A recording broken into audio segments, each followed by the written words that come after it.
You are listening to the Intrepid radio program with Scotty Roberts. Intelligent Talk.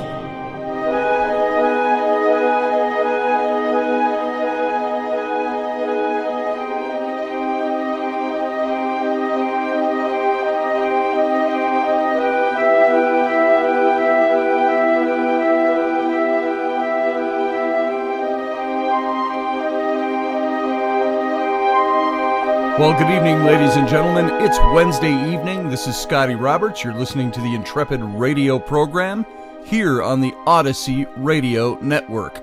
And you can go hear the audio at odysy1.com or come on over to the YouTube channel where we simulcast the video version of this broadcast. And there's sometimes a little bit more in the video than there is in the audio stream. And you can come on over and join the chat room, which is live, where our Intrepid listeners come in and discuss what we're talking about and sometimes many other things while the show's going on. So come on over and enjoy that over at my YouTube channel, which is Mr. Scotty Roberts. And I want to jump into some things that are a little different. There's going to be a difficult topic I talk about tonight. It's not a topic I like talking about because I am not well versed in it. I have opinions about it. You might have some opinions about it. And it makes it difficult. I need to have some people on. I have said for a long time I'm going to start having some guests on this show. And I think this is something that we're going to do in the future with this topic, is have some people on that know about this topic better than I do. I like to think of myself as being a bit of a jack of all trades when it comes to topics. I can talk about anything. I have opinions about everything. Some things I like to steer clear of because they aren't necessarily things that are in my wheelhouse. Okay, my bailiwick. I'm outside my lane. I don't like to talk about them because I don't want to impart wrong information, even though I have opinions about something. Do you have anything that you have that's an opinion about something that you might not be really well versed in, but you're still opinionated about it, or you've still got a way you've always thought about something mode that you set your brain in? Well, that's kind of how I am about this whole topic of transgenderism and gender and sex and things like that. Now, I like sex. I can talk about sex till the cows come home. But can I talk about people who experience transgenderism, who are transgender? There's so much political language, politically correct language you have to use when addressing a topic like this. Because, if you say something just the wrong way, somebody's going to claim you're either giving false information or, you used the word gender instead of the word sex, and those are different things, so you're all washed up. Well, we've always learned, I grew up learning that gender meant sex. I'm not talking by a scientific definition. I'm just talking about there were gender roles. There were men, there were women. And then you had people who were homosexual or LGBTQ, whatever words we want to use nowadays to make it sound different than what it used to be. Because what it used to be and how it used to be handled seemed to be so wrought with demeaning people who have either those tendencies or are born that way or have decided to take that path. And I have to admit, there's probably not many people out there who decide to be homosexual who don't have something inside them that has made them that way naturally. That's who they are. That's how they're born. That's what they are. And even in making a statement like that, where I am leaving this topic or handling that topic in what I think is a genteel way, an unopinionated way, an open way. I'm going to get criticism for saying it because I said something wrong in the process. Oh, no, you didn't say it this way. And so political correctness tends to always want to come up and take a swipe at you, no matter what you want to say. So, having said all that, I'm going to talk about this topic tonight, and I want to get your input on this. If you're over in the chat room, let me know what you're thinking. And we can talk about this because this is a big, I want to say it's become a political topic, but I've always wondered why there was so much vitriol behind it historically. And having said even that, we know that historically there are people groups, tribal groups, cultural groups that accept transgenderism or how would you say it? Homosexuality. Let's leave it in that case. That accept that as the norm. Oh, he's just that way. He's a gentle soul, or he's more effeminate, or she is more masculine. Things like that. There have been places where it's been accepted, but culturally, in some cultures, especially in the West, it took a very long time for us to want to accept that that is just the way a person is. I know the very conservative, fundamentalist, biblical background I come from, Conservative Baptist Church, that was always looked at as sin. It's sin. You know, you can't have that as part of your nature. And if you do, well, you need to deny that. I will say this, that I had a dear friend of mine in the Evangelical Free Church who is a gay man. Although he shied away from ever having called himself that because the church basically says you can't be that. And so he would shy away from using that term. And what I found was he was a man who was incredibly lonely, incredibly sad, because he knew that inside he was gay, but externally, biblically speaking, being a follower of Christ, he wasn't supposed to be able to experience that, or practice that, or say he was that. There were parents in the church that shied away from him when they found out that this is what he really was on the inside.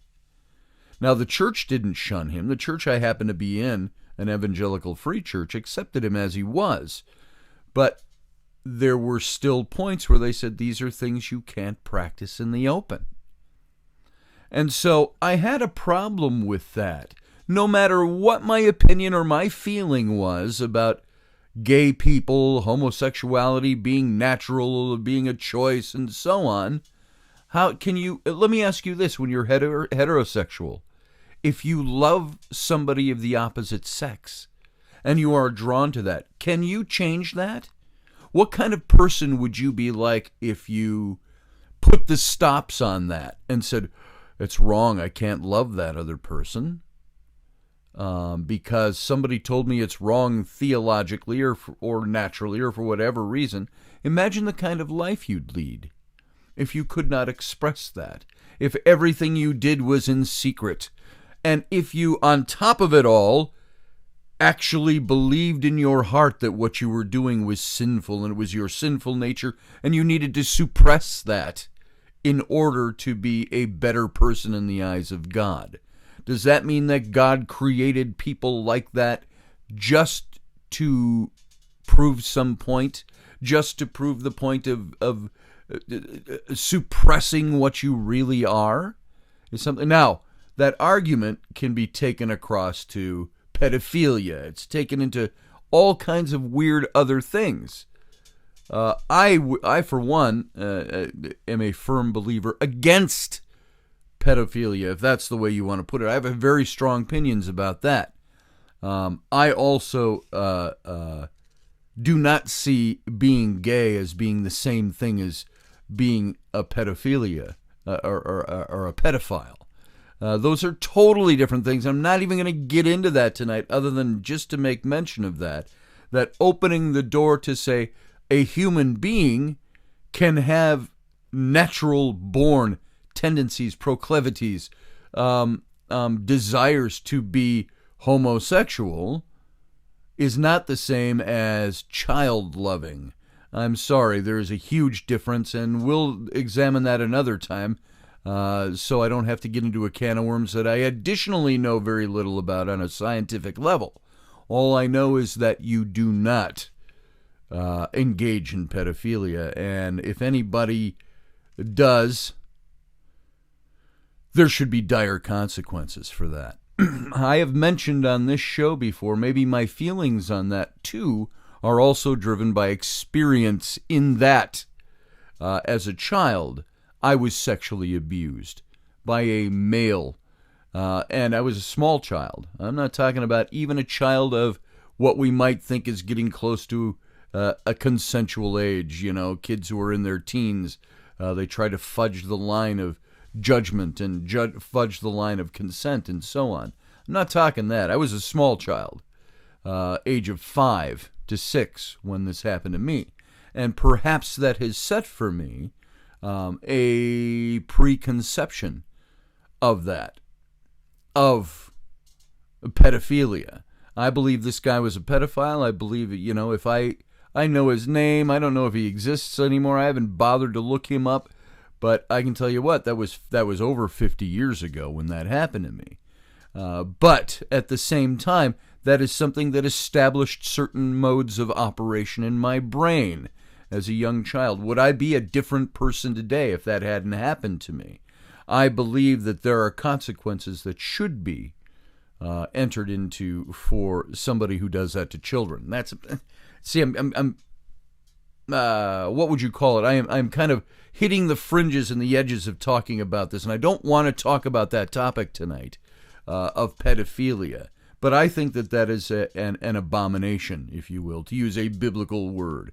That is an adulteration of what is natural. That is because it hurts children. I don't care what you feel as an adult is right or wrong. You don't put that on children. So let's take that topic right now and shut it off and set it over there. We'll talk about that another time. But getting back to, and the only reason I brought it up was to say, there are people who will say, well, if you allow for this certain natural-born tendency in a person to be gay or to be transgender, do you open the door for things that are wrong? No, I don't think so.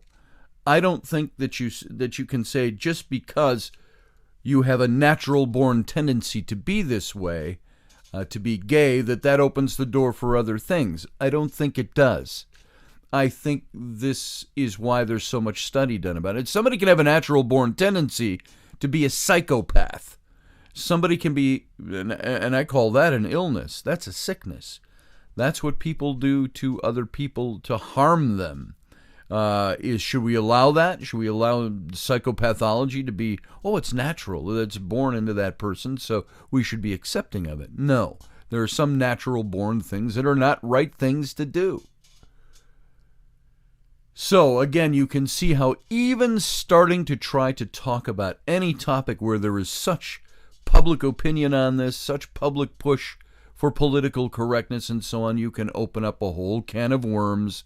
And like anything else that falls even into like the political realm, people don't want to talk about those things because other people will come in and rabbit trail off into every other little tendril and tributary of the main river. Let's stay off of that stuff tonight. Let's talk a little bit about transgenderism. But first, I got to tell you this little joke that I just read from a friend of mine. What's the difference between what was it, being kinky and being sexual or sensual? There's a difference between being sensual and being kinky.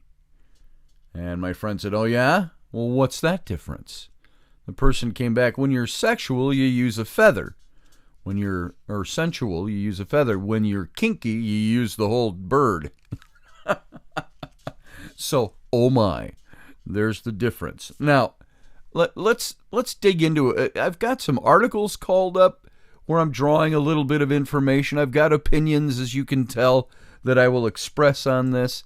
And I've spent a good half of the first segment just trying to lay the groundwork here. Excuse me. And the reason this came up for me is I see articles like, this was reported in, I'm pulling this from the Blaze, but it's all over the place, how a transgender female dominated. Whoa, holy hell, what was that? I just sneezed out of the middle of nowhere. And because I don't have a cough button, I couldn't do that. Those of you in the visual could have seen something was going on anyway, and there would have been a big blank spot on the audio, so sorry about that, folks. I just sneezed dramatically on air. I apologize for that.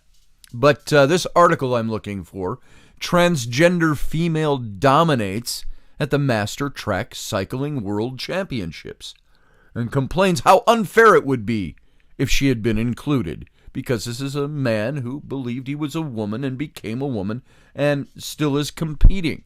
Should somebody who we have politically and otherwise accepted as being a natural person who is born with tendencies, born with proclivities to be the opposite sex, if they go through and they then practice and living their lifestyle that way, or even go into surgical augmentation, should these or chemical augmentation, should these people be disallowed from doing the things they love to do, like weightlifting, like wrestling, we've seen articles on, and now this cyclist, just the last few days, this came up in the news.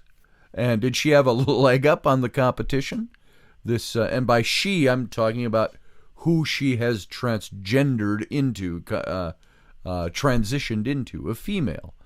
And to even look at pictures, this female, huge, strapping, bulky man who is now a woman, and legally a woman, and standing next to two female cyclists, second and third place in the picture, who are much smaller, still muscular, much smaller than this person, looks like has less body strength than the large male became female who won first place. And so that raises questions. And it's a transgender cyclist. It's Rachel McKinnon won a gold medal and set a women's world record in qualifying at the 2019 Masters Track Cycling World Championships this last Saturday in Manchester, England. So she set the world record for women's or females cycling. But she started out most of her life training as a man with this body strength. Why do they separate men's and women's? I think because there is a recognition that there is a biological difference, a physiological difference between the male of the species and the female of the species. Musculature, stature, strength, and so on. It's not that you don't have your cases where there's some women who could beat the shit out of a guy. I'm not saying that doesn't exist. There are exceptions, but the general rule is biologically men tend to be bigger and stronger, while women are not as big and strong as some men, most men. So here's the details of this. McKinnon is a professor of philosophy at the College of Charleston and won the gold medal in the women's 35 to 39 age range sprint category. And the BBC reported that McKinnon, a biological male, also set a women's world record during the qualifying round. She represented Canada in the event. Now, this whole thing, again, and we'll if we have enough time tonight, we'll get into the science of this. This is where I want to go. The science of sex versus gender. A biological male, now we're being told, doesn't necessarily mean he is a gendered male, because gender is the label that is put on the biological or physical or physiological sex of a person. Now, we always use gender. I think it's because probably in the day that it was being used, gender was used to describe roles of male and female, and what you were, as opposed to using the word sex, because sex was a word you couldn't use all the time. And so that is carried over for decades. And I think that's why there's some confusion with that. I always believed that gender was biological. Well, sex is biological. The sex of a person is biological. I've always said, there's 2 chromosomes. There's not 15 chromosomes. There's 2 chromosomes that set what you are, what your sex is. But now we're being told because you think and feel and believe that you're something, you can make a choice as to what gender you want to be. And there's something like, I don't know how many. I've heard serious news on this. I've heard jokes on this. Are there 5,000 genders? Is gender really what you choose to be? Yeah, okay, I get that. If you want to choose to be something that's different than the 2 basic sexes, I suppose you have a right to do that if you want. But then other people have a right to go, you're kind of nutty. And so, well, anyway, in an interview about her win, McKinnon told Sky News that even though she has an apparent advantage over some of the other female competitors, it would be unfair to exclude her from competing. So if we want to say that I believe you're a woman for all of society, except for this massive central part that is sports, then that's not fair, McKinnon insisted. And I would have to agree. I mean, it's you live by the sword, you die by the sword. Once you open this up to saying all of society needs to accept the fact that you are this, that you claim to be this, well, then you would be inconsistent to say, well, except in sports. In athletes, we can't let you be that. So I get the point that they're making. Am I saying that I think this is a good point and that I agree with it? No, I'm not saying that at all. So McKinnon said, I've thought about giving up 6 times a year at least, she admitted. It's so stressful to even show up for me, given the sort of attention I get. And McKinnon continued that every athlete has physical advantages, and we're all trying to exploit them. So to single out a trans woman when I lose most of my races is a little unfair, says McKinnon. So this isn't the first time that she's complained about the possibility of exclusion. In March, McKinnon said, March of last year, or earlier this year, the exclusion of transgender women from women's sports was comparable to excluding black women from women's sports. I mean, this is the level that gender choice has been raised to. Now, we're not talking about sexual choice here. We're talking about gender choice. Remember, there's that difference, which I'm even learning. There's that difference. So, in addition to the gold medal, we don't let men compete with women in women's sports and vice versa and so on. So, in addition to the gold medal, McKinnon took the silver that she won earlier in the 500-meter time trial. So, now, Victoria Hood, a former British Masters champion, told the BBC that some of her fellow riders sacrificed the opportunity to participate in the World Championships because they didn't want to compete against McKinnon, who is biologically a male, even though he is a female by gender choice. And maybe the claims that he is, and we're going to get into this probably in the second segment now because I'm almost out of time in this first segment, but the science is there, Hood said. The science is clear. It tells us that trans women have an advantage. So the world record has just been beaten today by somebody born male, who now identifies as a female.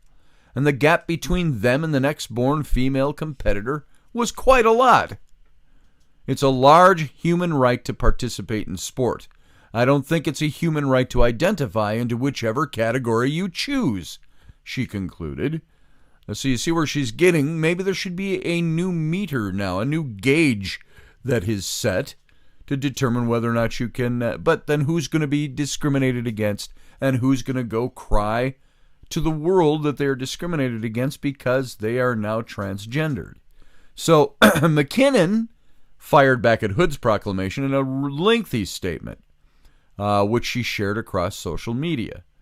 And in a portion of this, Miss Hood has expressed an irrational fear of trans women, says McKinnon. An irrational fear of trans women is the dictionary definition of transphobia. So transphobia has no place in sport, said McKinnon. And so sport is a human right. And Dr. Rachel McKinnon put out on Twitter, you can go look up at Rachel V. McKinnon. For immediately released, Dr. Rachel McKinnon responds to the British cyclist Victoria Hood. Sport is a human right. So says Dr. Rachel McKinnon. And so I'm curious as to what you think about this. We got to go out to break. We're at the end of the first half. So we're at halftime. Bring out the beer and the cheerleaders. Sit there for 2 minutes. I'll be right back.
All right, folks, welcome back from that break.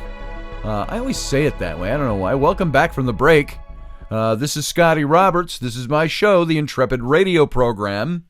And I think I'm trying to stay in touch with the title, the Intrepid radio program. Intrepid explorers, intrepid questioners, intrepid thinkers. And so tonight we've tackled the topic of transgenderism. And we're going to dig into this a little bit more. But there's something else I wanted to mention, too. Now, this has nothing to do with transgenderism, but something else in the topics. You've been watching politics at all. You've been seeing the latest thing over the last few days of Hillary Clinton declaring as Russian assets or agents people like Tulsi Gabbard, who is a Democrat contender for the office of the president. And it was interesting. Somebody who I've grown to dislike, mostly because he has strayed away from just being a comedian in his late night show to being just an anti-Trumper on late night television, which anybody would turn me off in that respect. If he was a pro-Trumper, I'd get really tired of that shtick. I want to see your comedy.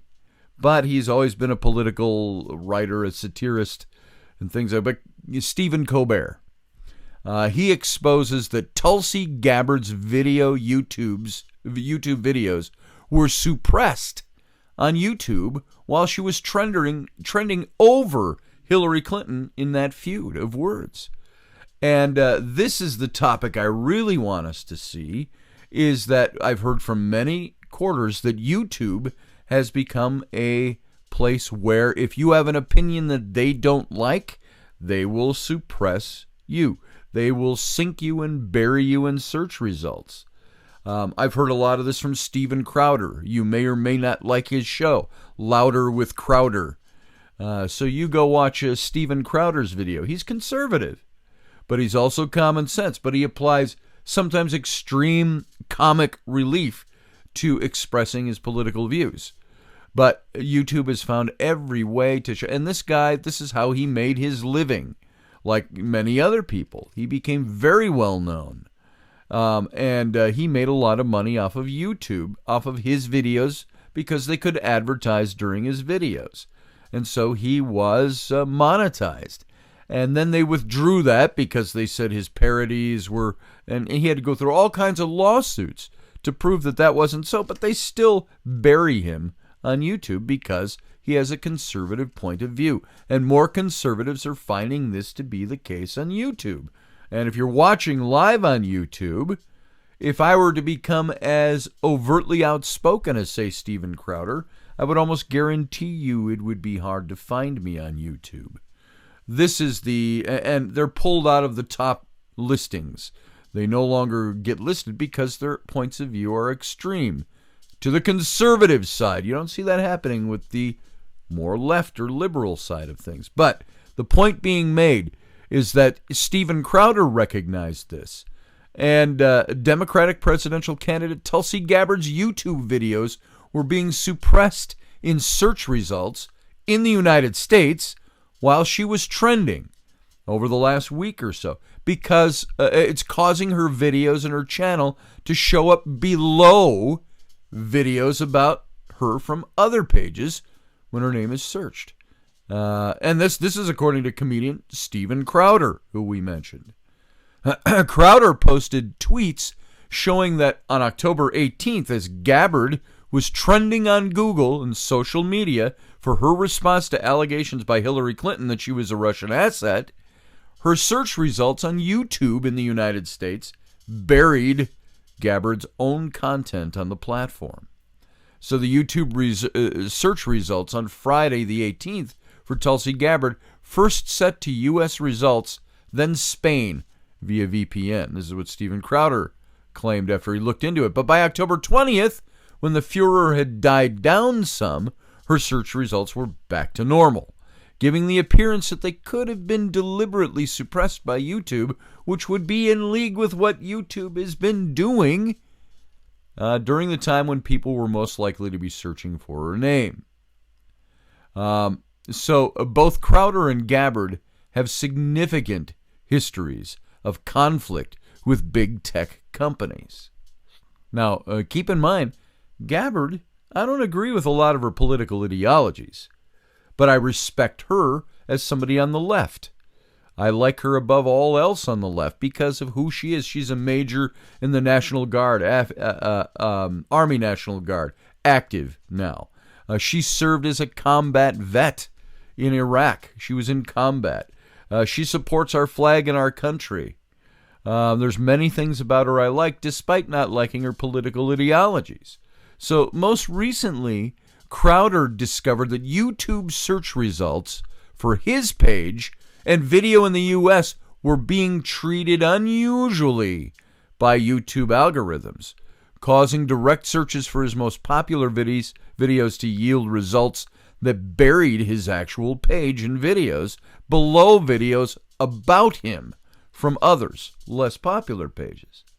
And YouTube search results for a popular page typically list the actual page as the top result, followed by a selection of popular videos from that channel, and then on to others' videos about that channel.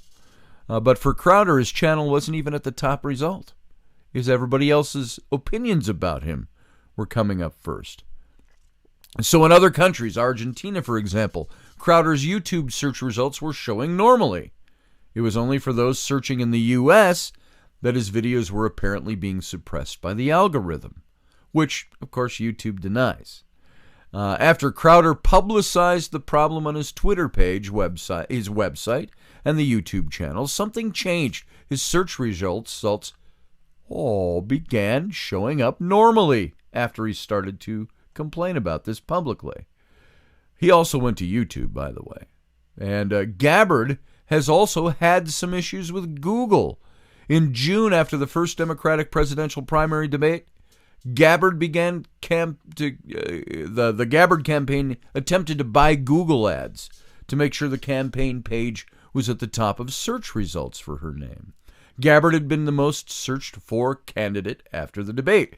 But Gabbard's Google advertising account was suspended for 6 hours from 9:30 p.m. on June 27th until 3:30 a.m. June 28th, the night of the debate. 6 hours after the debate, Google issued a statement claiming the suspension was due to, quote, verify billing information and policy compliance, end quote. Although a reason for the timing of that verification process was never given. So Gabbard sued Google for $50 million in damages, alleging that Google infringed on her freedom of speech and obstructed the campaign's ability to fundraise. And of course, that's brand new. This all happened just in the last few days, so we have yet to see what's going on there. So is Google, places like YouTube, who we know already have a political bias, and it was demonstrated in the last election, especially. And now these algorithms are being looked at and scrutinized, and now that they've been scrutinized by people who know what the hell they're talking about, you're finding out that they're messing with the algorithms. So people can't find these people they want to find because they represent a political ideology that they disagree with. Is that the kind of information sourcing we want to have from big tech? It's a big question to be asked, isn't it? What do you think about that? I have a problem with that. I think if we're going to be touting ourselves, if Google or YouTube is going to tout themselves as being this free platform for ideas, and how they are saying they are, like YouTube says, they're not a publisher, which would change things. If you're a publisher, you have the right to edit. Well, they've said they're not a publisher, that they're a site that allows for, there's a word for it that I'm not thinking of, that allows for the dissemination of information freely. And you have to abide by standards, yes. But if your standards, as somebody who is using that free information source, go against what the standards are, and I'm talking about biases, political proclivities, your points of view differ, then you could find yourself like Tulsi Gabbard, like Steven Crowder, like many others who get pushed down the list and unable to be found.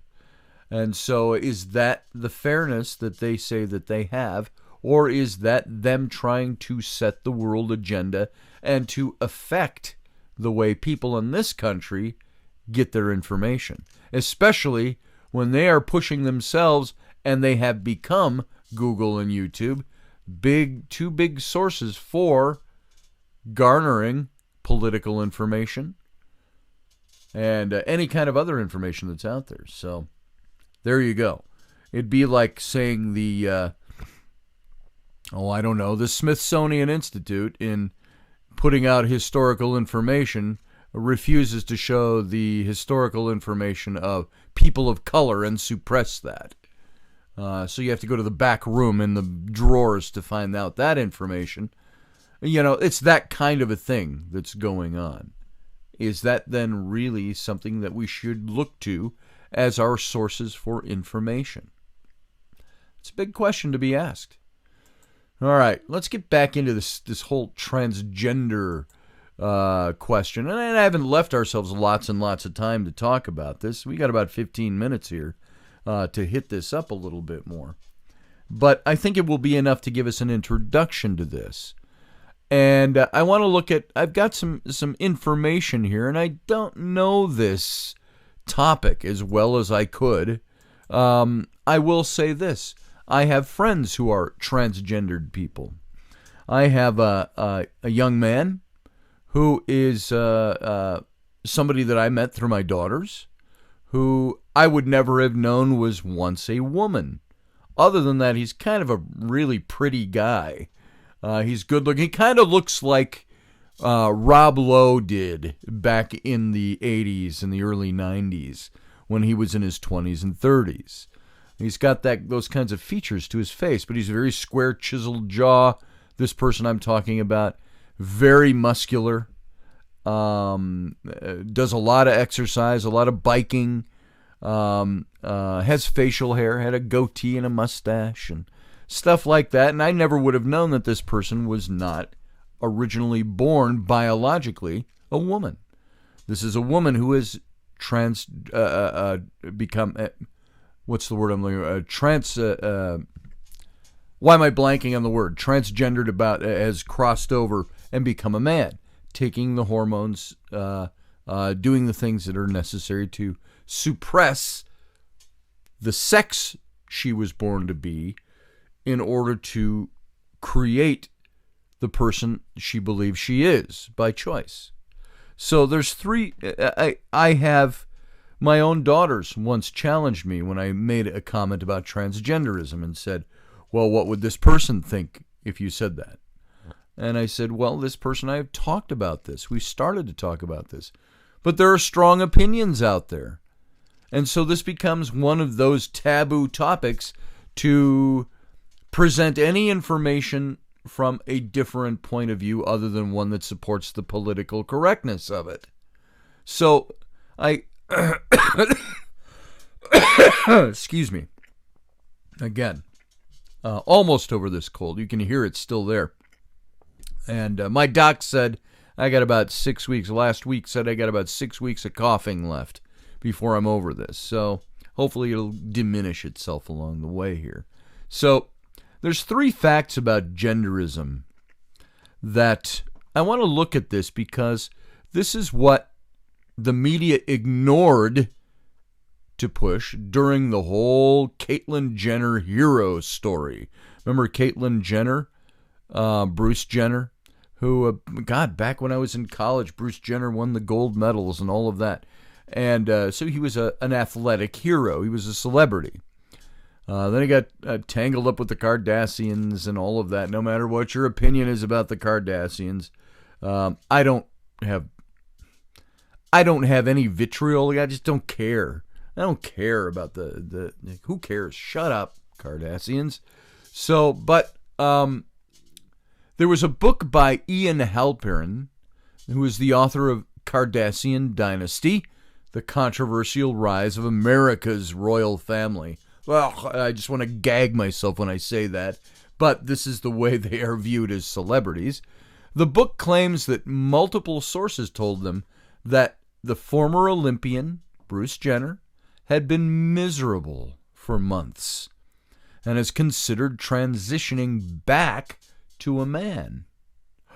Oh, horror of horrors. The people that want to support transgenderism are going to hate this, hate hearing this. According to Halpern, one source confirmed that Caitlyn, now Bruce Jenner, now Caitlyn Jenner, the hero, for stepping out and doing this, has made whispers of sex change regret, hinting she might want to go back to being Bruce Jenner. Now, Jenner says Halpern could detransition. Jenner says Halpern, it's not Jenner saying Halpern. Halpern said that about Jenner that he could detransition. In other words, he's admitting that he's a man within the next couple of years. So there are 2 possible Caitlyn Jenner stories. And I want to ask you, which one is the heroic one? Story 1, a mentally ill man thought he was a woman.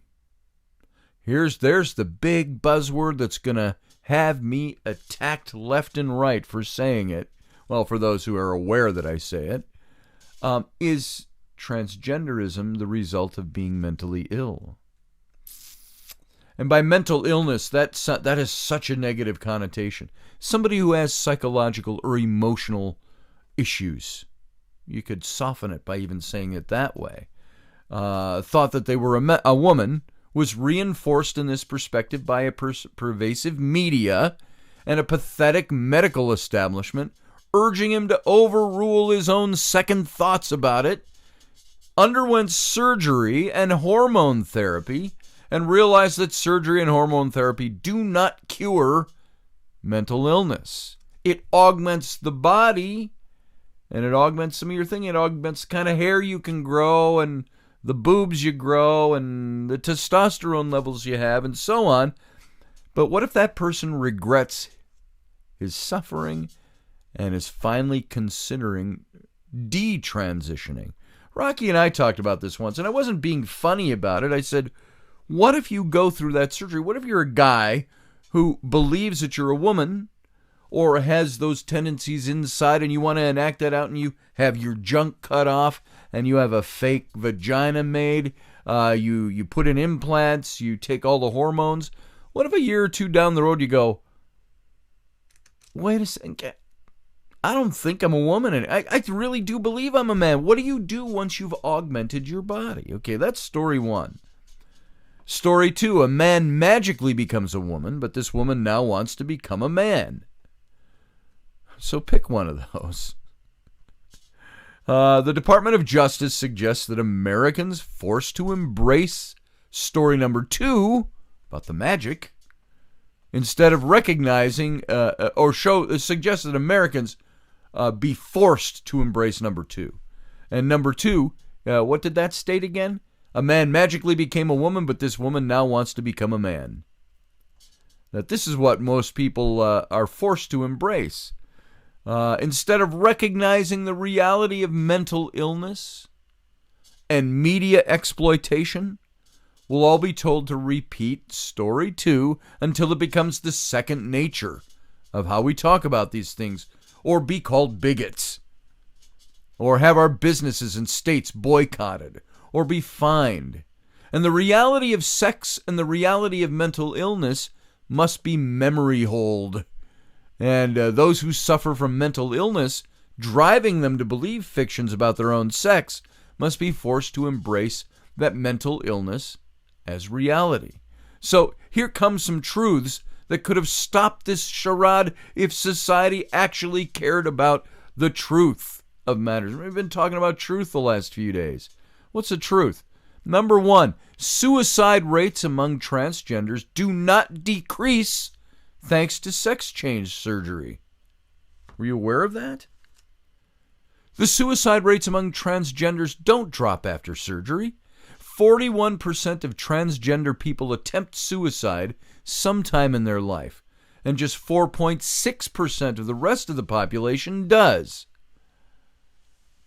So, the suicide rate among transgendered people who say they have never identified as transgender is still 46%. And 45% of transgender people who undergo hormone therapy still attempt suicide. That's higher than the general transgender suicide rate. So that's just a factoid for us right there. So suicide rates don't change much. 2, most children grow out of transgender feelings. Dr. Paul McHugh, former head of psychiatry at Johns Hopkins University, finds that 70 to 80% of all children with transgender feelings grow out of it.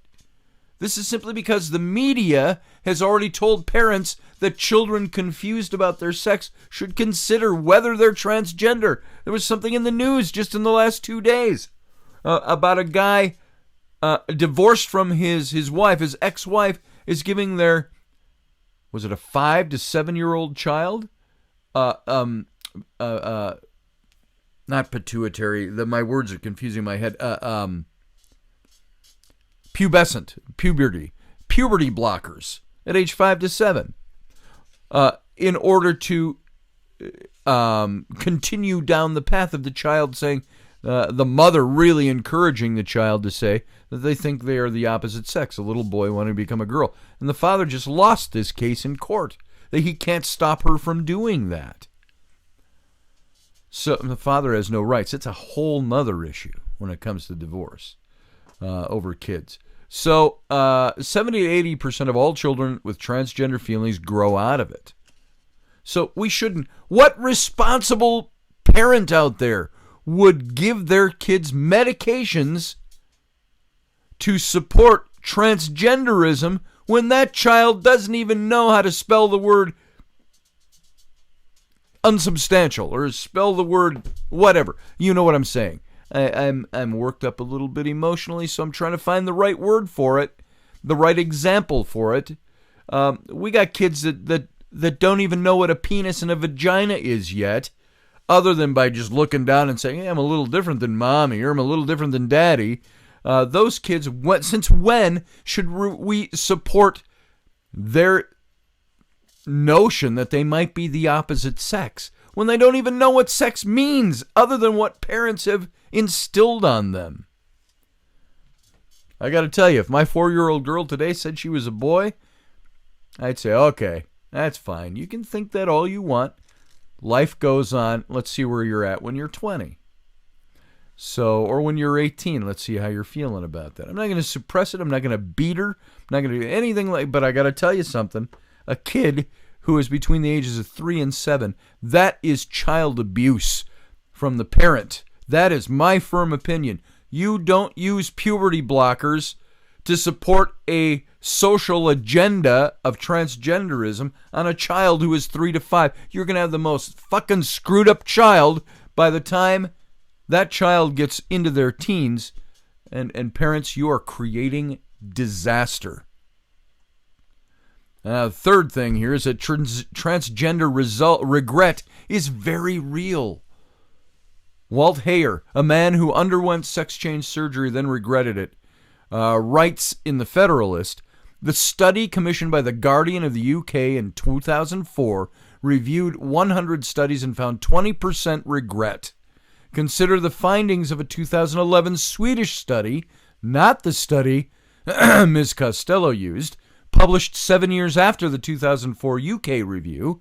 It looked at mortality and morbidity after gender reassignment surgery and found that people who changed genders had a higher risk of suicide.